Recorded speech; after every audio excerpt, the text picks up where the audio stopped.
Trump has started down the path to purges of the military, to political prosecutions, and to show trials, now that his fascists have actually leaked plans to court-martial and even seek treason charges against army leadership and even retired generals, President Biden has to proactively pardon all of them. In point of fact, President Biden must now assemble a list of thousands of people to pardon. People in the military, in the Democratic Party, in state and local governments, in election supervision, in the media, in the protest movements, in the climate movement, people in any of the fields this psychopath Trump thinks wronged him and against which he is not only plotting retribution, but is now actively planning it. Thousands of pardons, tens of thousands of pardons. They should be as easy and as available from the Biden administration as vaccinations, and they should be as free of stigma in exactly the same way the vaccinations are to those who understand the mortal danger that the worm-eaten sideshow Bob F. Kennedy Jr. represents to this country. It is a moral imperative that Joe Biden literally prioritize this list of pardons above everything else right now, everything else except perhaps his own consideration of the larger question that Trump's desire to purge anybody from the military who isn't personally loyal to him, and Trump's desire to purge anybody from government who isn't personally loyal to him, and Trump's intention to starve any city or county or state that does not become personally loyal to him. Joe Biden must ask himself if it is morally defensible to turn this country over to a madman, not just talking about destroying this country and killing its people by astonishingly varietous means, but one who is already starting to make this happen. Joe Biden must ask if there are other actions to take rather than hand Trump the weapons with which to institute dictatorship and mass death. That is for the president and his conscience and his prayers and his God to decide. As for the immediate crisis before us right now, NBC News is reporting, quote, the Trump transition team is compiling a list of senior, current, and former U.S. military officers who were directly involved in the withdrawal from Afghanistan and exploring whether they could be court-martialed for their involvement, according to a U.S. official and a person familiar with the plan. Officials working on the transition are considering creating a commission to investigate the 2021 withdrawal and whether the military leaders could be eligible for charges as serious as treason. They're taking it very seriously, the person with knowledge of the plan said. Matt Flynn, a former Deputy Assistant Secretary of Defense for Counter-Narcotics and Global Threats, is helping lead the effort, the sources said. It is being framed as a review of how the U.S. first got into the war in Afghanistan and how the U.S. ultimately withdrew, unquote, quoting NBC News.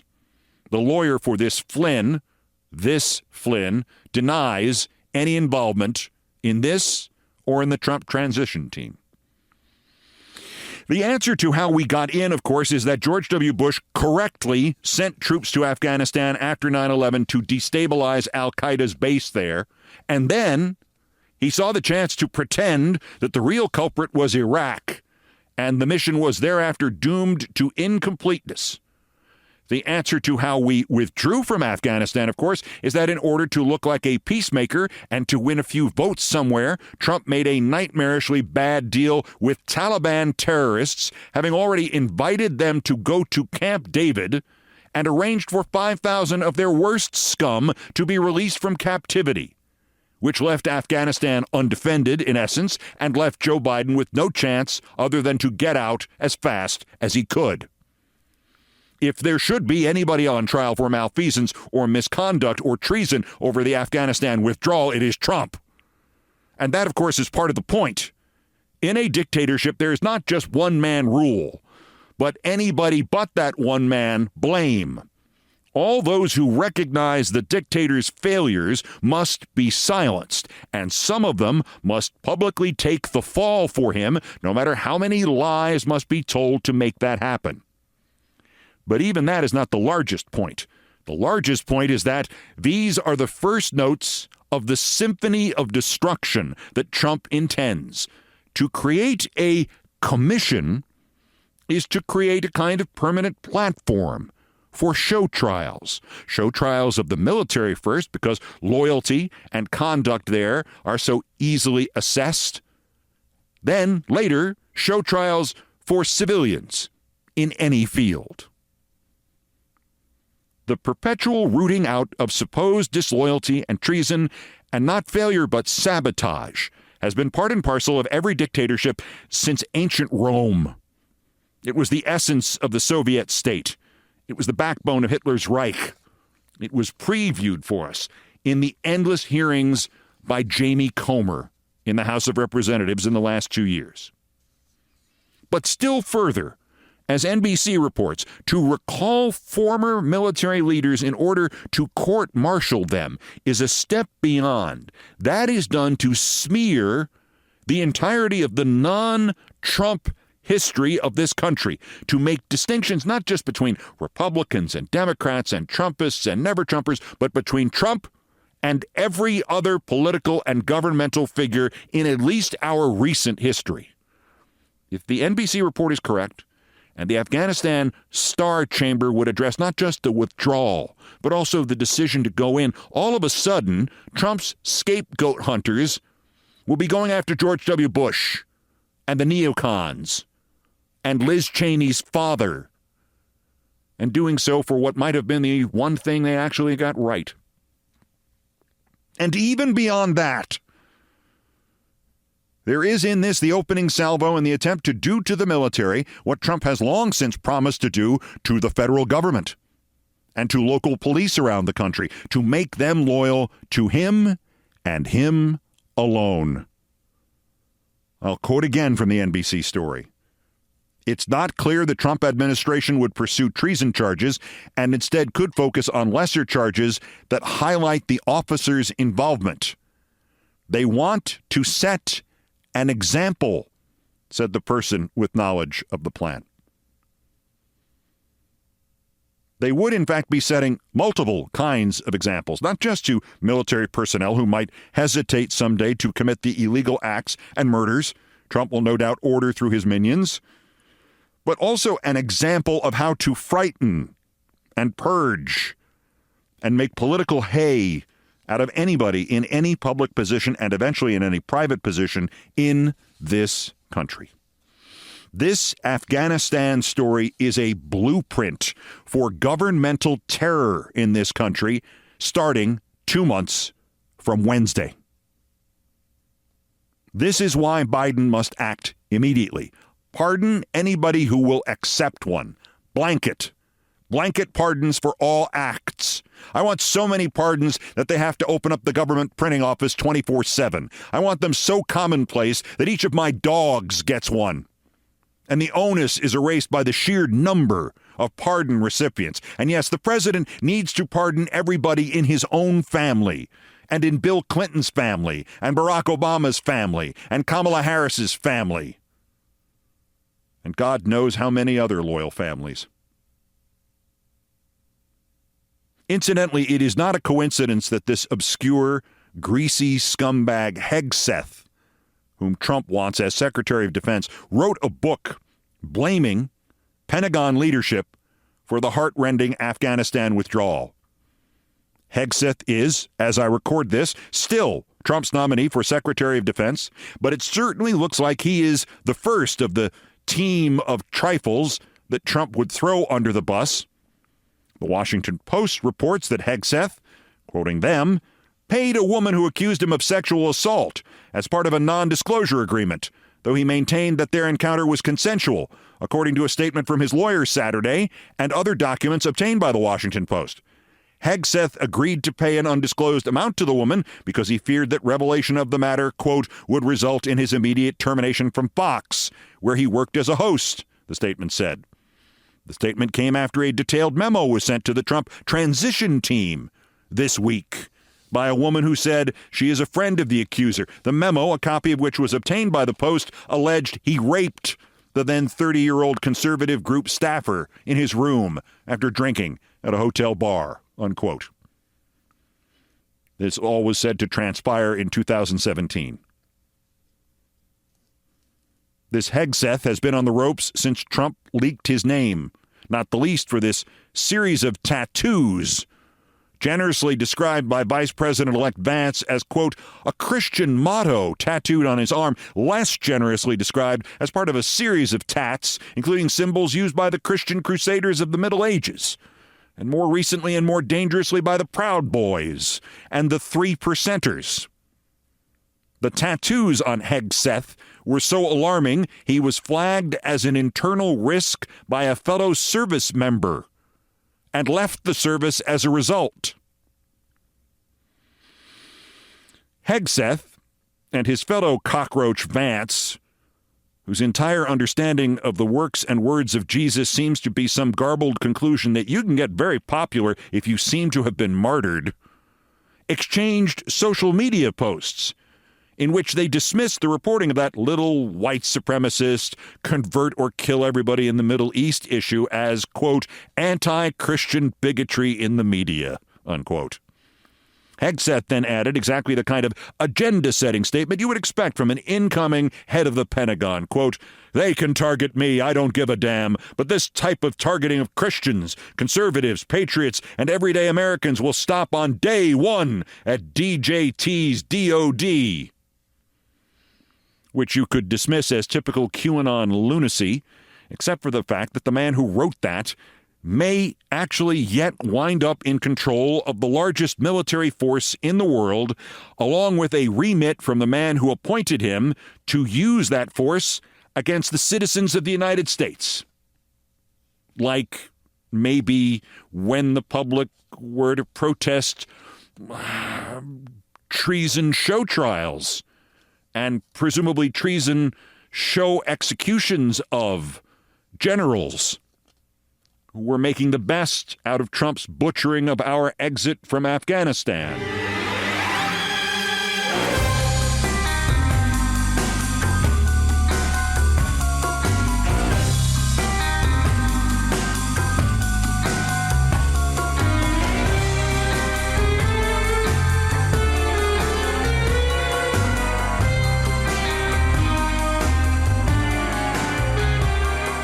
Hegseth may meet his bus, a bus named Crusade, not because he's an unqualified lunatic who's inked up like a fanboy of the Spanish Inquisition, but because it is human nature to think, well, we didn't stop Gates, but at least we got rid of Hegseth.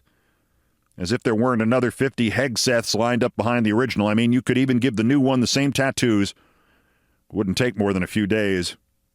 Quote, Trump wants Gates confirmed 100%, a source told CNN. He is not going to back off. He's all in, reads the Money quote from a CNN report which has Jamie Gangel's name and sources all over it. Quoting again, he views Gates as the most important member of the cabinet. He considers the nomination of the former Florida congressman an urgent priority for the incoming GOP majority in the Senate. It's the lady or the tiger here, I think. You notice the word used there was confirmed. Trump wants Gates confirmed 100%. Trump has always been so slipshod, so inherently confused by human language that confirmed by the Senate and confirmed as a recess appointment could in fact mean the same thing to him depending on the hour of the day and the day of the week. He may or may not still care that there's a difference between those things. But as I said last week, Gates is Trump's personal kind of favorite immoral cockroach. And yet he still means much more to him symbolically. He is Caligula's apocryphal horse appointment. Trump wants Gates to use the DOJ as a loaded gun against anybody Trump doesn't like. He doesn't care who gives him the gun.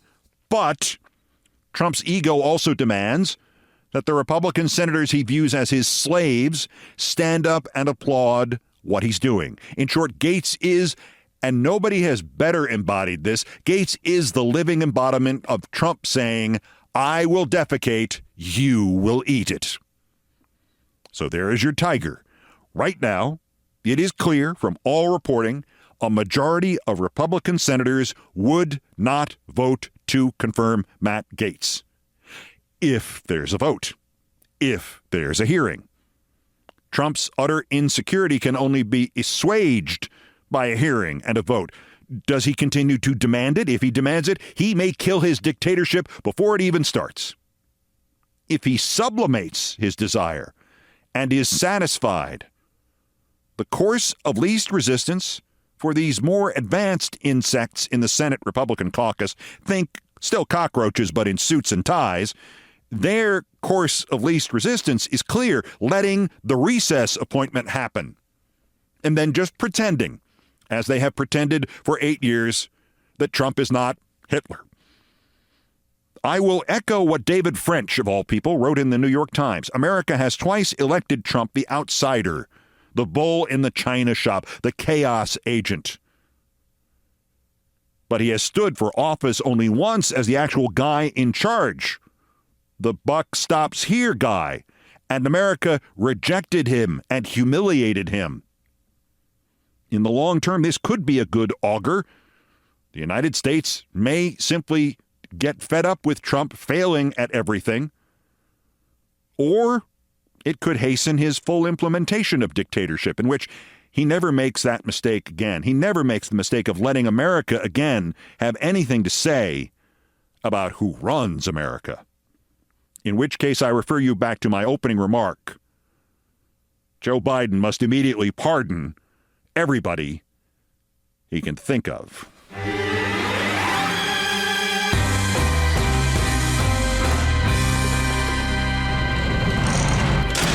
Just in case this weekend was not worrisome enough, those Trump will not court-martial, nor have Gates prosecute, nor have Hegseth shoot, he will kill by accelerating the climate catastrophe. His new energy secretary designate is not just a fossil fuels prostitute, he's a fracking prostitute. Liberty Energy's Doug Wright. Liberty from breathing, I believe, is their motto. Doug Wright's tombstone someday will read, "There is no climate crisis, and we're not in the midst of an energy transition either," which he said on tape. It will read that until that tombstone is submerged under a new ocean or burned to a cinder by a 500,000-acre wildfire. There are two more new nightmares to recount. Trump wants his personal attorney, John Sauer, as Solicitor General. Sauer is the one who argued before the Supreme Court for presidential immunity. You know, the lawyer who said that, yes, the president would be immune from criminal prosecution, even if he had directed the military to assassinate a political rival. Just by coincidence, a reminder here to President Biden that the Supreme Court agreed with the Solicitor General designate about that. Bang, bang. And this final reminder from Elon Musk. One of Twitter's Nazi tech bros wrote, Trump received a clear mandate. He's going to win by 1.5%. Trump received a clear mandate from the people to assemble an extinction-level event administration with respect to spending, bureaucracy, and inefficiency in the federal government, which Musk retweeted to his decreasingly populated X echo chamber, and Musk added one word, quote, true. Extinction-level event administration. This makes me remind you of two of my earlier assertions here today. One, that it is now a matter for Joe Biden and his maker to decide if turning the government over to people now boasting that they are beginning the process of destroying that government and destroying all of this nation's freedoms, and him, Biden, and eventually you and me, whether or not that really is the lesser of any number of evils. That's one reminder. The other one is a reminder of this. Ketamine is a hell of a drug. Also of interest here in an all-new edition of Countdown, I've been waiting for the right moment. I don't know if it's now, but if it isn't, it'll be soon. So let's go. How to proactively defend this country, this democracy, and yourself as Trumpian night falls, as the big fat guy blots out the sun. Have you got half an hour? Because I have a half an hour's worth of instructions. That's next. This is Countdown.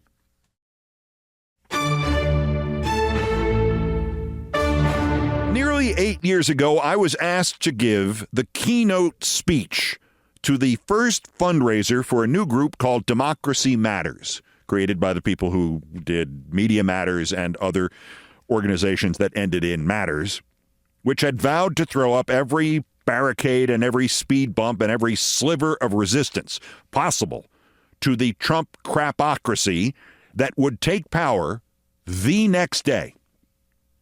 I was preceded by the former governor of a Midwestern state who actually thought that Trump had won because we had all neglected the auto workers.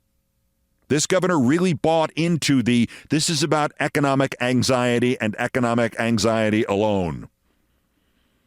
Also speaking before me, a local Florida mayor who somehow had concluded that the lesson of the election of Trump was we needed more non-politicians running for office and doing retail politics, knocking on doors, the way he had gotten elected mayor of a city that had 10,000 people in it. And I thought, my God, they have had no clue as to what happened, and they, more importantly, have no clue as to what is going to happen. The man who asked me to give this speech was David Brock, and he said, give me one of your resistance videos only in person. I want fire and brimstone. And I said, well, happily, I happen to be the East Coast distributor of that. I read the speech again a couple of months ago, and I find so little of it wouldn't fit exactly today, except for the dates, that I think in offering it to you again, the number of words I've had to alter in this rereading is less than 5. I haven't even changed the dates. I have cut out the opening reference to crickets. But it's true, this was given outside in the garden of a Fort Lauderdale hotel at night. And when you are at the podium outside in Florida at night in January and you pause, you can literally hear crickets. As I gave this speech, there was almost no reaction. I later found out there was no reaction because everybody there was trying to convince themselves that it was about retail politics or ignoring the auto workers. And this was the first person they had heard who actually said to them, no, the building is on fire. It is not a false alarm. So there were crickets throughout this, but not after it. In any event, I stand by every word of this speech, only now I would suggest that what I will reread to you is nothing more than the starting point.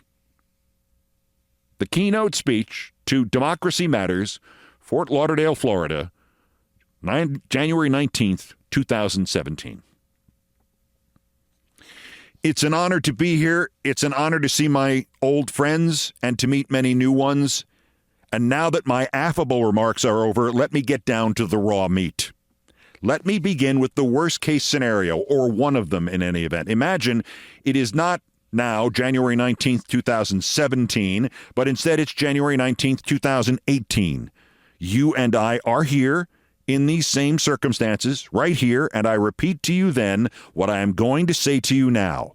And as I finish, or earlier, or even as I begin, I am arrested, or I am detained, or I am put on a watch list somewhere, or I am audited, or I am denounced by someone somewhere, or I am who knows what happens to me. 1 year, and that is just an estimate. Your punishment may vary. It could be 2 years from now, it could be 2 months from now, it could be tomorrow afternoon after the inauguration.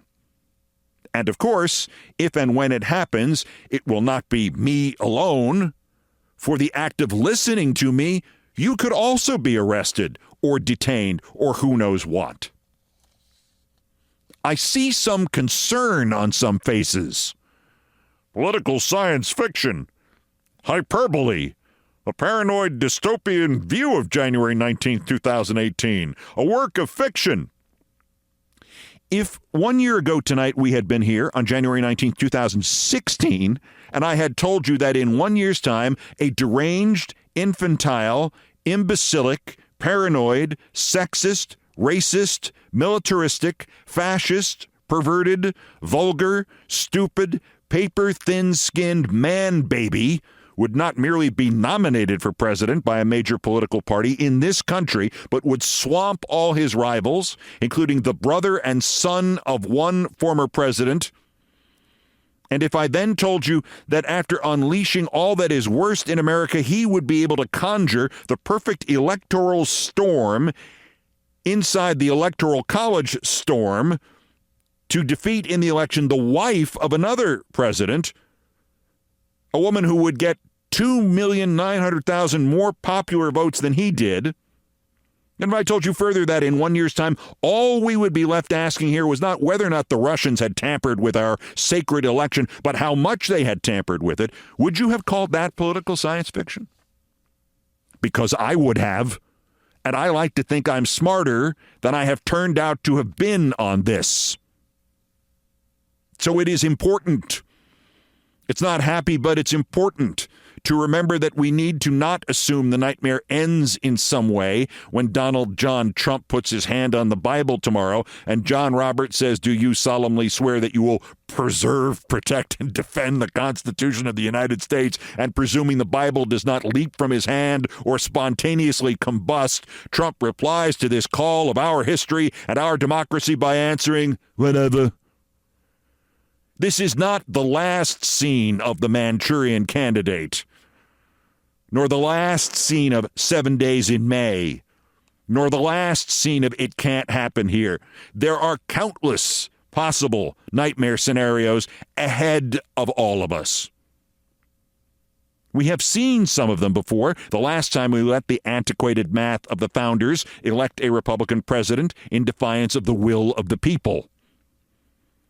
We also have seen a terrorist act, and flames, and collapses, and ashes, and pyres, and the immediate exploitation of that act by Republicans who demanded that what we should do was what they called patriotic bipartisanship, which was, in fact, monopartisanship, in which they were to make all the decisions, and our role was to acquiesce to them or to be branded disloyal. We know what they will do if that opportunity presents itself again, and we know from a year of his lies and calumnies and gaslighting and Orwell-grade perversions of light into dark and fiction into fact that they are all now practiced and prepared and ready to create an opportunity if none presents itself. A phony threat that requires a curtailment of liberties, some plot he and he alone could stop.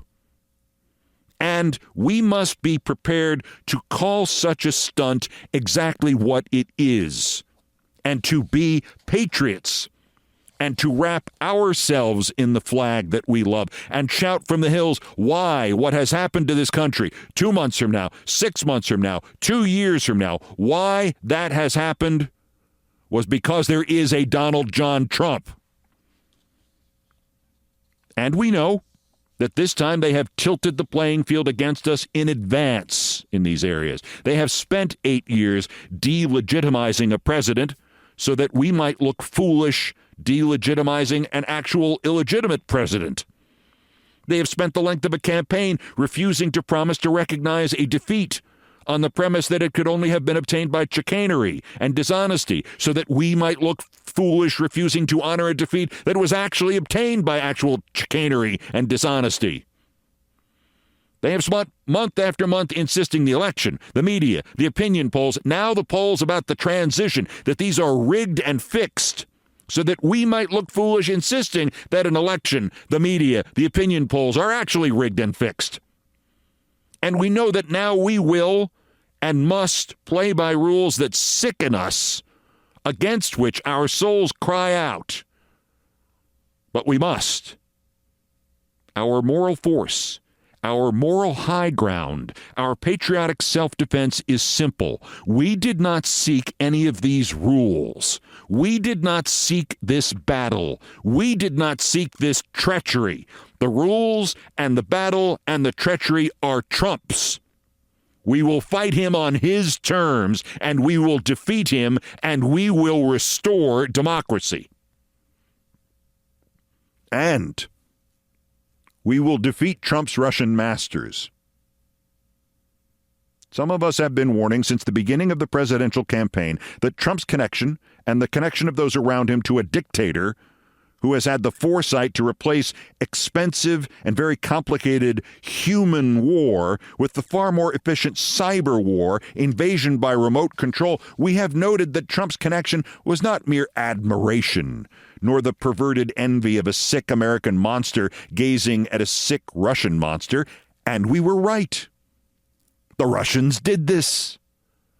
All we need to learn, and we will learn it, is how much they did, how many acts of war they directed against this country, how much they had on Trump, how much they expect him to deliver, how many of the mainstream Republicans will remain loyal not to the Constitution of the United States, but to Vladimir goddamned Putin. I wish to quote three men, and only three men, tonight. Sidney A. Chayefsky, John Lewis, and first of these three, Winston Churchill. Winston Churchill, speaking after what was in his time, in his country, in his context, his Trump election. We know it in history as Munich. And from the wilderness of his parliament, with a coalition government cheering itself deafeningly for having averted war, with the formal leadership of this nation shunning him and marginalizing him and giggling at him, to say nothing of his nation shunning him and marginalizing him and giggling at him. When everybody roared how well they had done, Churchill began in almost a whisper, "The people should know that we have sustained a defeat without a war, the consequences of which will travel far with us along our road. They should know that we have passed an awful milestone in our history." And here I will briefly update Churchill's words, if I could make that offense. "When the whole equilibrium of the free world has been deranged, and that the terrible words have for the time being been pronounced against the American democracy, thou art weighed in the balance and found wanting. And don't suppose," Churchill said, "that this is the end.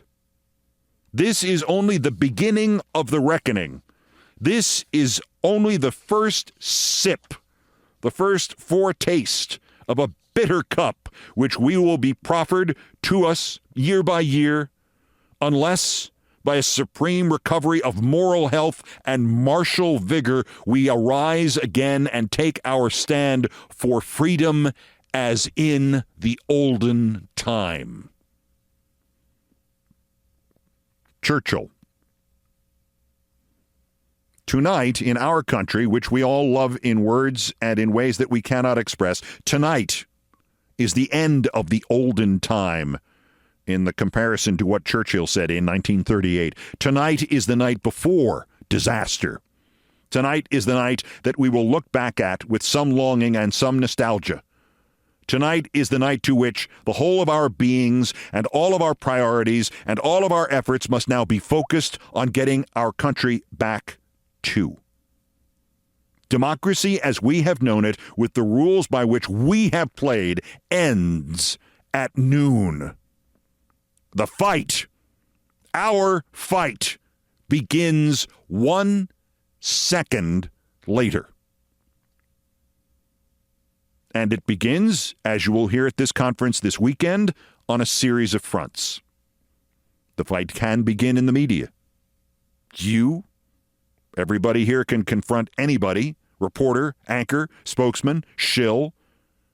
Anybody who tries to publicly characterize all this as just some sort of political swing, as if it was not the seizure of power by the worst possible person to be found to serve as president, as if that person had not appointed the worst possible candidate to run each agency, as if Betsy DeVos was just some sort of an alternative to traditional education when she really is an alternative to traditional education in the same way stupidity is an alternative to traditional education. This weekend, we will show you ways to make this clear to the media, and it will introduce you to people whose job it will be to shine a constant, daily light on every broken promise, every shady nominee, every awful policy, and everything you can do to help directly. The fight can also begin in the courts. Trump will come as close to privatizing the presidency as anybody in our history. Before sunset tomorrow, and whether he believes it or not, much of what he will try to do is actually illegal, and there are still laws, and this weekend we'll show you ways to pursue him and to have at the head of this fight a cliche, justice with her shining sword. Or you can look at all this more practically. Trump is coming for your money. You might as well spend some of it to prevent him from taking all of your money. And this fight certainly begins with a state of mind. More than 9 years ago, I ran into John Kerry in line to pick up World Series tickets at Fenway Park in Boston. And as we came past each other in the line, he congratulated me and he said thanks to me. And I said, "You're welcome." For what, by the way? He said it was you who decided to run headfirst into the brick wall of the Bush administration. You said this terror color code system was uncomfortably in sync with Bush's political needs. And then you said, "I think they may be doing this deliberately." And just enough of that wall fell down and the rest of us could storm through and start talking about it. And that's what turned around the 2006 midterms. And I said, I doubt it, but okay, I'll defer to you on it, Senator. So never think, no matter what has happened in the last few months, that you individually don't matter, or that an opportunity for you to prevail over this will not arise, or that your state of mind does not matter, or that even an act of symbolism by you does not matter. And to that point, John Lewis, I will contend that something he did on January 13th, 2017 was just as important, or nearly so, and certainly just as dangerous, and will in the end prove just as saving and redemptive as was his agony on the Edmund Pettus Bridge. As you know, Congressman Lewis was asked if he planned to try to forge a relationship with Trump, and he said, "I believe in forgiveness. I believe in trying to work with people. It's going to be hard. It's going to be very difficult. I don't see the president-elect as a legitimate president.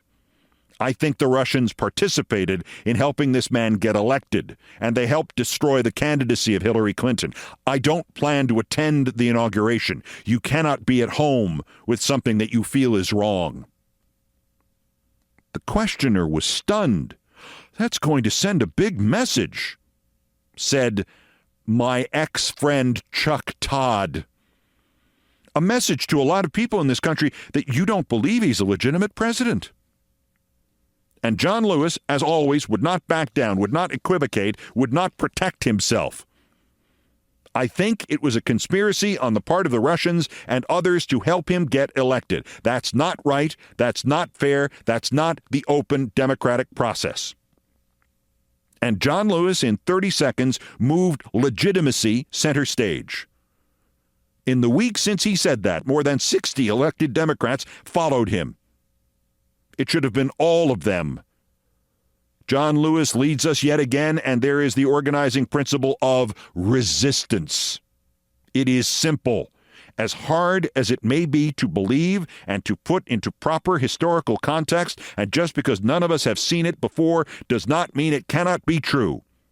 It is simple. This is not a legitimate president. This was a conspiracy involving, to great or small degree, another country. This is not the open democratic process. And John Lewis said it perfectly. You cannot be at home with something that you feel is wrong. Every day we bring up Russia. Every day we shout Russia. Every day we scream Russia. Never do we speak this man's name without invoking what Churchill called the defeat without a war. Never do we criticize or discuss or analyze his actions or those of his White House filled with the crew of a pirate ship without reminding everyone that the Russians put him there and that the Republicans who enable him to stay there are passively collaborating with a foreign enemy of the United States of America. At the other end of the extreme in terms of simplicity versus complexity, never ever do we refer to Donald Trump as president. He is Trump. Certainly that is sufficient and accurate, and it is also easier for when it is finally time for us to erase his name from American history. For now, it is our task to erase what is left of his legitimacy. I don't see the president-elect as a legitimate president, John Lewis said. You cannot be at home with something you feel is wrong. Wise words stand the test of time and the test of struggle, and these words from John Lewis are wise. This weekend will be devoted to many means, practical and philosophical, with which we can fight this nightmare on the terms the Republicans and their coalition partners, the American fascists and the neo-Nazis, have chosen. And to consider the first of the Republican hammers, which we can grab from their hands and which we can then use to chase them to hell, this weekend will be devoted to many means, practical and philosophical, with which we can resist Trump, reproach Trump, and ultimately repeal and replace Trump. Already we see the outlines of this. The boycott against the Breitbart advertisers was a spectacular success. It can be easily repeated, and it's fun for the entire family. There are other media inroads to make. As I mentioned, my GQ series crossed 100 million views. A network, I don't know if this is a pipe dream of mine, that is largely liberal in its orientation, that I could speak to you from every night would be a nice thing to have, but I don't know if we could ever see that. But why does it sound so vaguely familiar? But practically, again, with or without networks, we now know that we are under no obligation to be nice or cooperative or Vichy or bipartisan, that we can fight just as dirty and just as viciously, and we will beat them at their own game because, as I have observed many times in my commentaries, democracy has survived not so much through the efforts of those who would protect it as it has survived because of the stupidity of those who would destroy it. And this time, the side which would destroy it includes Rudy Giuliani. We know the 2018 midterms must be fought on a wedge issue. You, Congressman Rohrabacher, you, Congressman Chaffetz, you, Congressman Ryan, do you believe in democracy? Or do you support Russia and Generalissimo Francisco Trump? You can tone that down as the circumstances warrant, district by district, as you please. We also know those midterms are of an importance that cannot be overstated, because while the Republicans may realize soon or late, maybe by this time tomorrow, that they themselves might have to impeach Trump or use more likely the 25th Amendment on him because he's crazy, we must take no chances. We must have a Democratic Congress to impeach him 2 years from tonight. And we know that in the interim, we must adopt the fighting style of Muhammad Ali. Yes, they will hit us. Yes, it will hurt. Yes, it has already begun to hurt. But each time they come in to land a blow, we hit them back. As Richard Pryor phrased it, voicing Ali's inner dialogue during a fight. Boom, there you go. You take that with you. And we know that, yes, that means that Trump, the man baby, the stay-puffed marshmallow man whose psychosis can be inflamed by trolling him on Twitter, must hear the words and phrases weak, soft, lost the popular vote twice, no mandate, Russia, Putin, Assange, disloyal, treachery, videotape. He must hear these words and phrases every time he turns around. And we know that, yes, that means we shall actually have to learn from what we watched him and them do to Barack Obama. So, never again should Trump or this Russian operative guy of his, Michael Flynn, or the native of the country of Exxon, Mr. Tillerson, or Kellyanne Conjob, or any of them, never again will they get to speak in public without somebody rising and yelling, not necessarily rudely to interrupt them, although you can do that if you want, but somebody rising somewhere when they say these things and responding with every fiber in their being before, during, or after they speak, and responding by shouting, "You lie!" And yes, we know that nothing has ever changed for the good in the history of man without men and women rising up and saying, whether they whisper it or yell it, but by starting by saying, "This is wrong." However, behind all this, behind every strategy, behind every plan made this weekend, behind everything we can do and everything we must do to restore our bloodied democracy, there must be one emotion with which our side of the political pendulum is seldom associated. This emotion must now in some ways become our animating principle. And about that animating principle, and penultimately in my remarks, having already quoted Churchill and Lewis, I want to now quote, again with revisions, permissible I hope, Sidney Chayefsky. Who the hell is Sidney Chayefsky? You may know him by his nickname Paddy, or you may know the name of a character he wrote for the movie Network, a Mr. Beale. I don't have to tell you things are bad. Everybody knows things are bad. It's a coup d'etat. Everybody's out of hope or scared of losing their freedom. Foreign governments buy influence at the White House. Businesses are terrified of a Twitter account. Shopkeepers keep a Klan hood under the counter. White supremacists are running wild in the street, and there's nobody anywhere who seems to know what to do, and there's no end to it. We know Trump is unfit to pass a sanity test, and his enablers are unfit to lead. And we sit watching our TVs while some local newscaster tells us that today we had 15 attacks on Obamacare and 63 racist bills, as if that's the way it's supposed to be.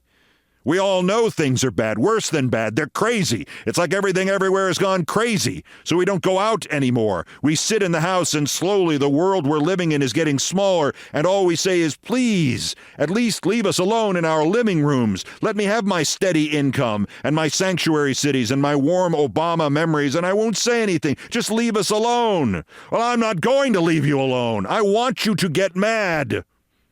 I want you to protest. I want you to write. I want you to call a Republican congressman, because we all know exactly what you should say to him.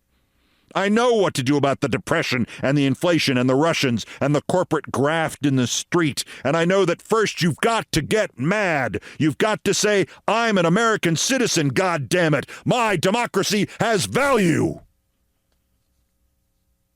So the rest of it, the part about going to the window, opening it, sticking your head out and yelling, the rest of it, you know.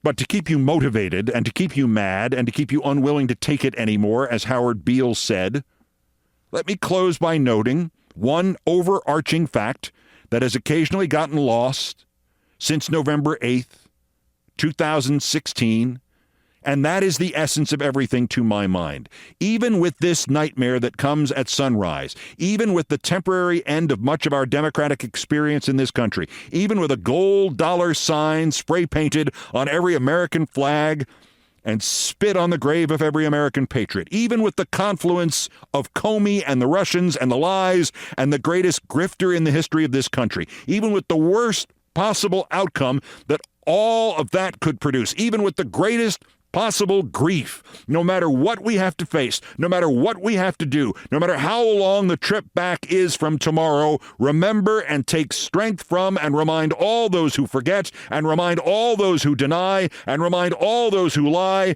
Remember one thing. We are the majority. January 19th, 2017.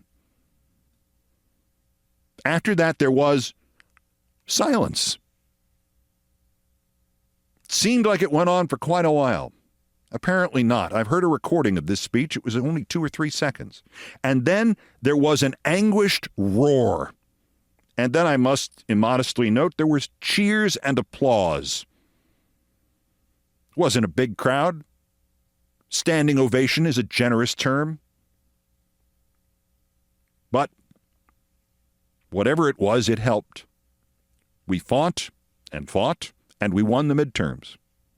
And we won in 2020.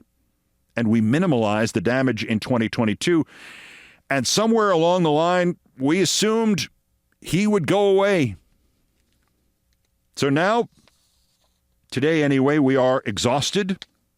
We have been defeated. Although every day that defeat gets a little smaller, doesn't it, statistically? And from somewhere, we must summon the energy of 2018 and 2020 and 2022. And when we defeat them, this time we must not make a mistake. We must destroy them.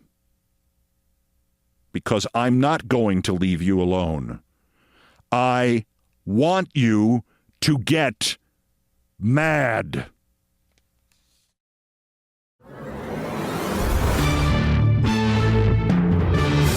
So I haven't done one of these since the election because there hasn't been a lot to laugh about. So there's probably a need to laugh about something. And thus, we return to the old familiar topic. Things I promised not to tell. And I was speaking a couple of days ago about the coverage of the 2008 presidential election. You remember 2008? Ancient history. Back when there was an American democracy. Back when there was hopey changey things. As opposed to, I hope you change into something other than the President of the United States. I was talking about 2008 and was asked a series of questions about our coverage at MSNBC, and the person asking me questions had yet to mention the most significant roadblock to getting things done, to getting that broadcast and the other broadcasts that we did politically at MSNBC all those years ago off the ground and then again safely on the ground when it was all done. The assets we had were extraordinary.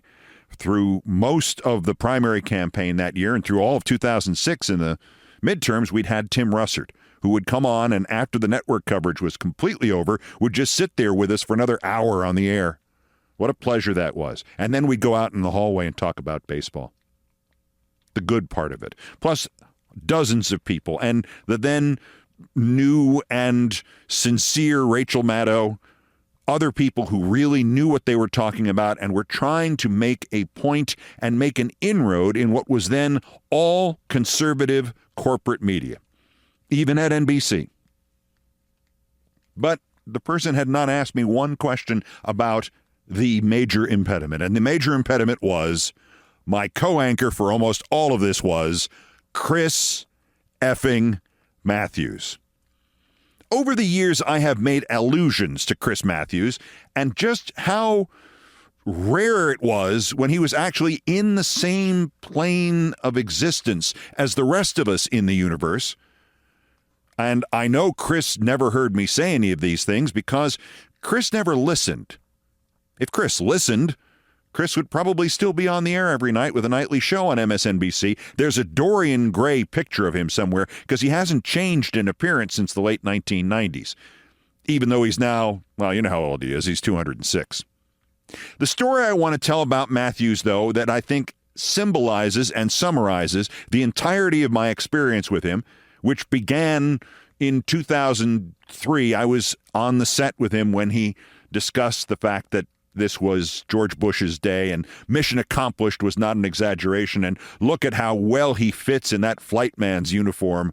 And he was talking about how he looked good in the pants. That was the beginning of it. And I said, don't you think there's something about bringing up the whole flying experience and the Texas Air National Guard and that whole question? You don't think that's a bad idea? Or declaring mission accomplished while American servicemen's lives are still at risk in Iraq and will be? No, this is his day. This is his day. Chris can always point to being right about any issue that ever came across his desk because he took every possible point of view on every possible issue. He was anti-Bush, pro-Bush, anti-Trump, pro-Trump. He was everything at all times. And the way you do that is the way Trump does it. You just don't remember what you said last time. You don't think it's relevant. You don't think anybody else is going to remember it. There's a lot of similarity. There's a lot of overlap in the Venn diagrams of Chris Matthews and Donald Trump. But I'm diverging. I promised you the Chris Matthews story. I could have, before I sat down in front of the microphone, gone and looked this up to get the exact date. I'm sure it was 2006 or 2007. Doesn't matter much. It was cold. It was the winter. It was deep in the winter, probably January or February, and I had traveled to Washington on short notice because they wanted me to co-anchor with Matthews the memorial coverage of the funerals, two of them, of former President Gerald R. Ford. Gerald Ford ultimately is down there with, Harrison and a couple of other really short-term presidents like Chester Alan Arthur, who just didn't make a huge impact except for, in his case, one event, the pardoning of Nixon. Really didn't do much as President of the United States, and yet, President of the United States, state funeral. Plus, they were also going to give him a second funeral the next day in Michigan, back in his home state, Grand Rapids, if I remember correctly. So we were there for 2 days, me and Matthews, all day doing the state funeral one day, and then the next day, the funeral in Michigan. The state funeral was just a typical day with Chris Matthews. I would say something, and he would then repeat it as if he had heard it in his own head rather than coming out of my mouth. Chris heard things that were said. He just never heard who had said them. So he tended to repeat a lot of the things I had just mentioned. And he would jump in on interviews that he was not supposed to be a part of and all the rest of the usual nonsense. He would read things on the teleprompter that said Keith. He would read everything except the word Keith. The usual stuff. So that was a good day. The next day, when we moved to Michigan, that was not quite as good a day. The Michigan part of the 2 days of the burial of Gerald Ford was, well, I'll make the joke now that I made off-set then and off-air then, which was, took 2 days to bury him. What, he wouldn't stop moving? The second day was conducted out of a Protestant church in Grand Rapids, if I remember correctly, that had an overhead window. And I forget the technical terms. Although my dad was an architect, I don't think he did a lot of churches. But there was an overhead length of the church glass ceiling. And it provided extraordinarily bright and mood-altering light. And on that day, in the middle of winter, at the middle of the day, the light came in at such an angle that it really did look kind of otherworldly, if not heavenly. And so, as all the leading Michigan politicos and many of the national politicos who had traveled to Michigan to attend both halves of the doubleheader of the burial of Gerald Ford, as they filed in, and to his credit, Chris Matthews knew every one of them by sight, even if they were on the monitor in front of us, half an inch tall. He knew that that was the dog catcher from Grand Rapids, Michigan from 1938, who convinced football star Gerald Ford to go into politics and not football. He knew every one of them. He knew the former mayor. He knew the attorney general of Michigan 17 attorneys general ago. And that was great. That was why when they once gave me the opportunity in 2008, I think it was, to go solo and leave Matthews out, I said, no, see, he's too valuable for stuff like that. You couldn't possibly get a researcher to give me that information. It would not be genuine and it would not be timely. Chris Matthews knows off the top of his head who that is. He has no idea why he's important. He has no idea whether he has served democracy or undermined it, but he knows who the hell that guy is. Why, that's Milton J. Urseg, the 23rd Solicitor General of Michigan. And he's 206. So now, when the former governor, then the governor of Michigan, came into this church at high noon with light coming in above her, the great former governor of Michigan came in. He knew exactly, obviously, who she was. We all knew who she was. She was Jennifer Granholm. Jennifer Granholm, whose public career began as the woman contestant on an episode of The Dating Game. Jennifer Granholm was then on The Dating Game in the 70s, was in 2006-7 at the funerals of Gerald R. Ford, is today a most attractive woman. Fetching, handsome, beautiful, whichever word you would like to use, that is both complimentary and yet not sexist. Well, on that day, she appeared in a very formal kind of mourning hat and a black dress, and the light shining from above her was perfect, and she hit a perfect hair day, all the things that could combine to render one essential element to this story. He wasn't wrong.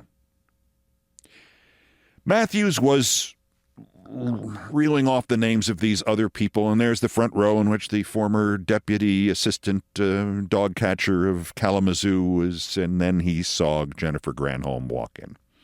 And he said, and now we see coming down the aisle the former governor, the governor of he started to pant on the air. It's Governor Jennifer Granholm, and she's perfectly attired.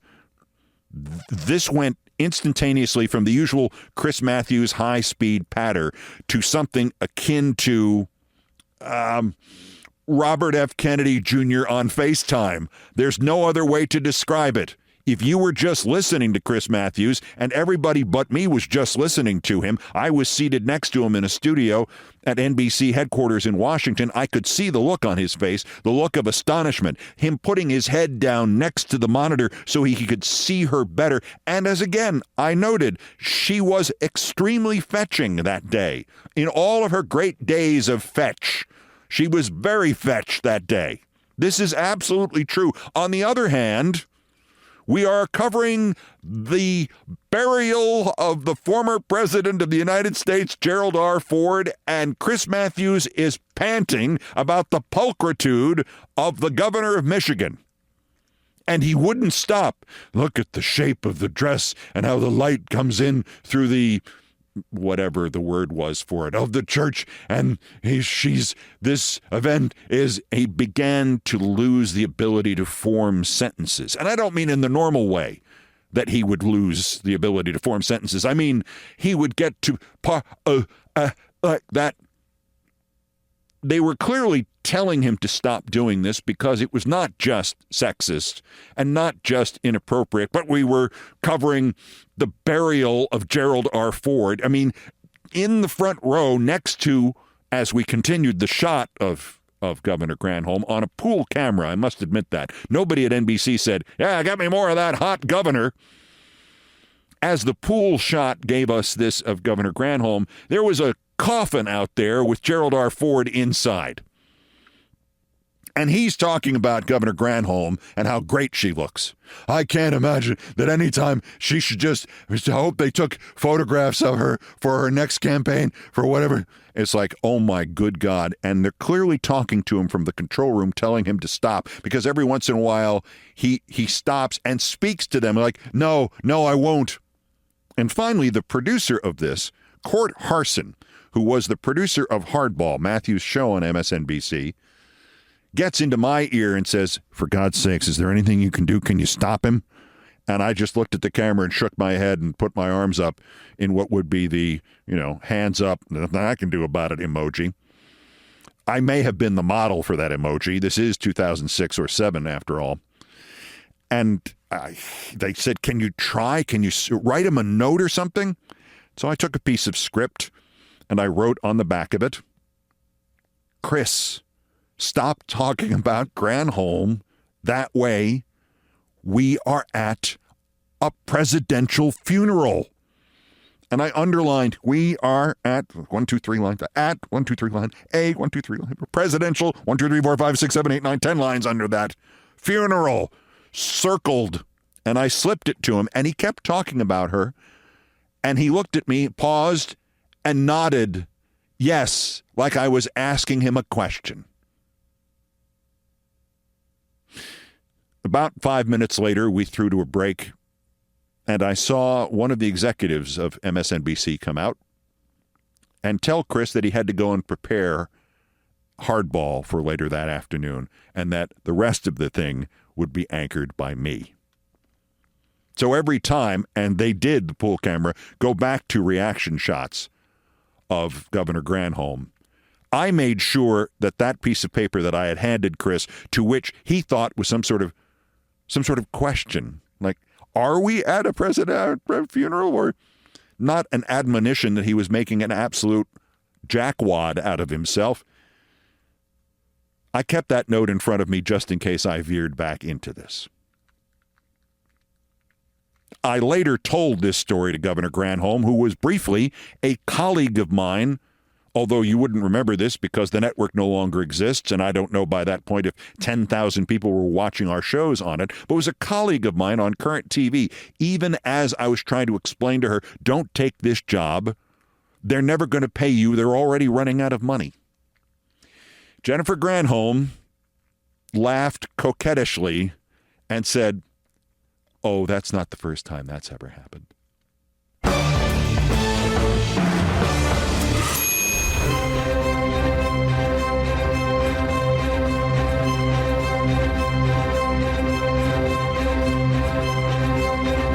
I've done all the damage I can do here. Thank you for listening. Yes, it is, he said, with his eyes, like I didn't know. Thanks for listening. Follow me on the podcast promo videos on Blue Sky, YouTube, Facebook, Instagram, Threads, for the moment, Twitter X, and TickFace. I got banned from TikTok, so I went to TickFace. Brian Ray and John Philip Chanel, the musical directors of Countdown, arranged, produced, and performed most of our music. Mr. Chanel handled orchestration and keyboards. Mr. Ray was on the guitars, bass, and drums, and it was produced by TKO Brothers. Our satirical and pithy musical comments are by the best baseball stadium organist ever, Nancy Faust. The sports music is the Olbermann theme from ESPN2, written by Mitch Warren Davis, courtesy of ESPN Inc. Other music was arranged and performed by the group No Horns Allowed. That's Countdown for Day. Just 1,525 days until the scheduled end of the term of lame duck dictator Trump. Probably. The next scheduled countdown is Thursday. Still playing the scheduling by ear, especially since the heart surgery for my rescue pup Kit is Tuesday. And yes, I'll post developments on social media, and hopefully I will rejoin you on this platform early Thursday morning. As always, bulletins as the news warrants. Till the next one, I'm Keith Olbermann. Good morning, good afternoon, good night, and good luck.